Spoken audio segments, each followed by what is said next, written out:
তাদের উত্তরাধিকারী সূত্রে প্রাপ্ত জমি সহ নিস্তালার সম্পূর্ণ ফ্ল্যাট বিক্রির জন্য আমার নিকট প্রস্তাব করিলে আমি আমার বাবাকে উক্ত ফ্ল্যাট ক্রয় করার জন্য জানাই।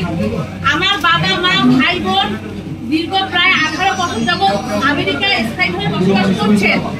ভিসা সংক্রান্ত দুর্যোগের কারণে উক্ত সময়ে তারা দেশে আসতে পারেনি।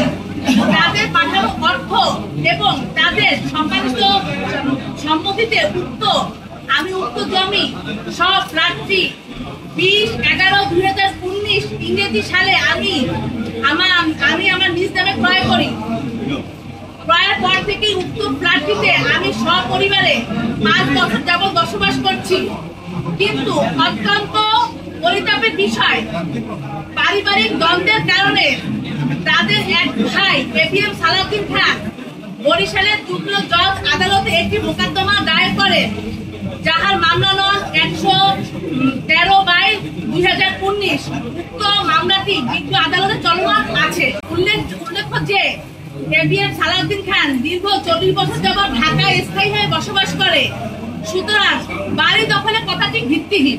আমার ক্রয়কৃত সম্পত্তি জেলা বরিশাল, মৌজা বগুড়া, আলেকান্দা, জেল নং 50, এসে খতিয়ান নং 12,228, মোট জমির পরিমাণ 3 শতাংশ ও তদুপরি দ্বিতীয় তলা সম্পূর্ণ ও 3 তলার অর্ধেক নির্মিত, যাহার মধ্যে আমার খরিদ ও ভোগকৃত সম্পত্তির পরিমাণ জমির পরিমাণ 1 শতাংশ এবং নিচতলা সম্পূর্ণ ও 3 তলার অর্ধেক।